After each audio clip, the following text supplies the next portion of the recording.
Why is customer experience so important in estate agency?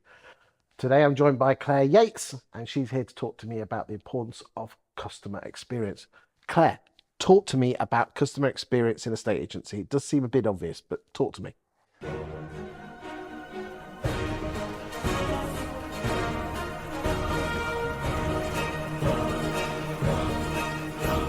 Why is customer experience so important? It is reputation defining or ruining.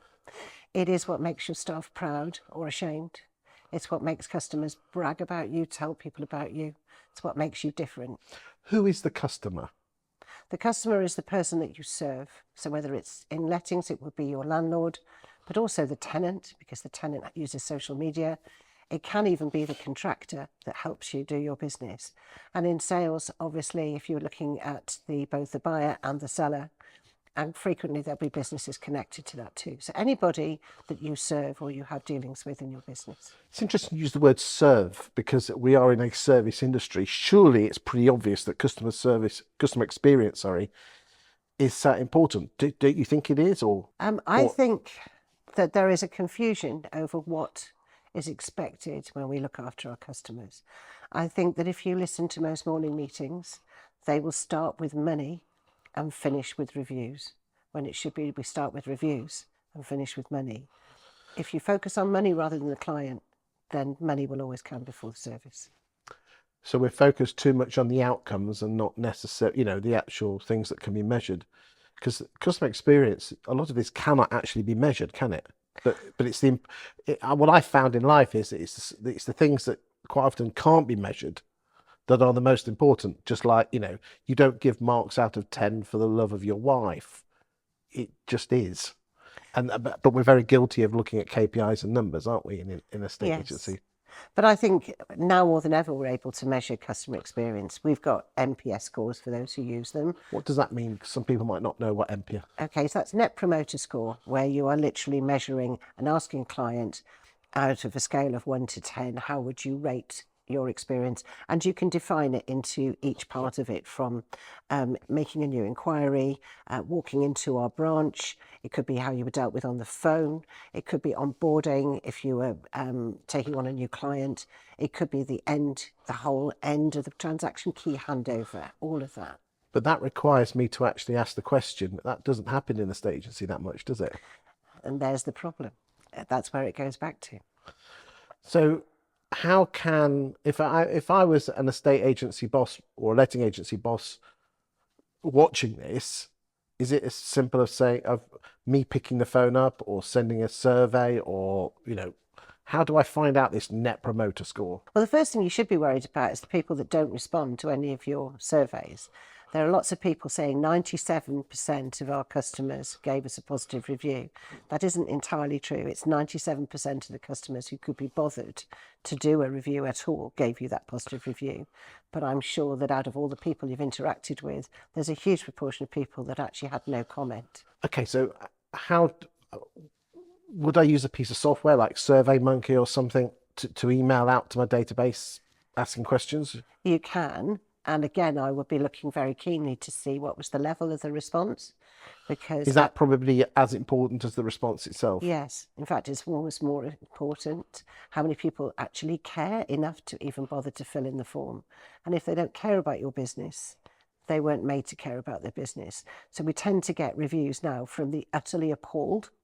Yeah, two extremes, aren't they? To the completely delighted and raving fans. But the people who said, "Nah, could be, it's all right," they're the people that just don't bother to. It's like TripAdvisor; they're all 5 stars or 1 stars. I always love looking at the 3 stars. I just want to see why they've said it's in the middle. Exactly. So, if I was an estate agency boss, are you telling me to go into something like a free website called SurveyMonkey, and others are available, and create a survey? What sort of questions do I need to be asking?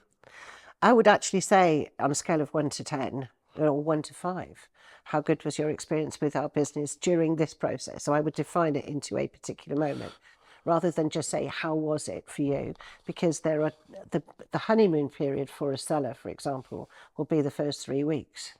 But if you ask the seller at the end of a protracted sale that's gone horribly one-sided from time to time, then that seller will have a very different perspective on your service. Yeah, I found I booked a holiday recently, and they wanted a trust pilot review after booking the holiday. I've not even been. I've just only booked it, let alone Yes. been on it. Well, that's exactly where we need to go with agency, because the only way you can charge more, which I'm passionate about as well, is if people perceive they're getting more. And the only way they can see that they get more from a different agent is if everybody that's had a transaction with them, or as many as possible, the overwhelming evidence is that this is a fabulous business. But we just don't have that right now. It's really hard. And but one rubbish review on the wrong site, and all of a sudden it's gone viral, and your business is wrecked. So your staff have to be committed to this. I worked with a business, and what they did after every valuation, they rang the individual and they said, we're part of customer services. How was your experience with our valuer? And then if they said they were very good, and say, so what's your decision? We're going to go on with another agent. What was it about that agent that made them stand head and shoulders above the rest? Have we done enough to be in second running if you're not successful? This information was invaluable. We could never have got it just by sending out a questionnaire. So from time to time, you have to look and say, we need to take a reality check on our business. So it's not just surveys; it's actually picking that old thing called the telephone up. Yeah, Yeah, but that sounds like hard work. it does. And valuer, you can't get the valuer to ring up the person. You need to have someone else, because they'll be independent then, won't they? Well, that's exactly the problem, is that if the valuer is always telling you how successful they are or they're not, they will filter out the bad experiences, the ones where they were shown the door before they'd finished, the ones where they got the value wrong or they disrespected the owner's privacy in whatever reason. There are so many instances. We can't have ourselves self-policing. We do need to have some form of check on this. So really, customer services experience is important, because it will help us get more listings and higher fees, because it will prove that we're better. And really, in an ideal world, we would actually do a customer service survey on everyone. But I think the biggest problem with estate agents at the moment is losing listings to, say, overvaluing and things like that.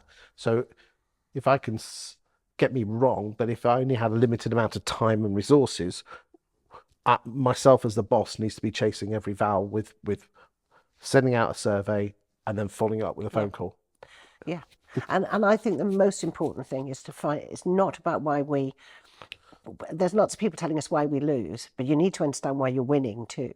You need to know what it was. So therefore, chase up the ones that came on the market. Yes. Especially during that honeymoon period. What did he or she do that was different? Yeah. I just think there's so much here that we could do to change the perception of the general public towards our business, but to have our businesses as 3, 4, 5-star ratings. Claire, as insightful as always, thank you for your time today.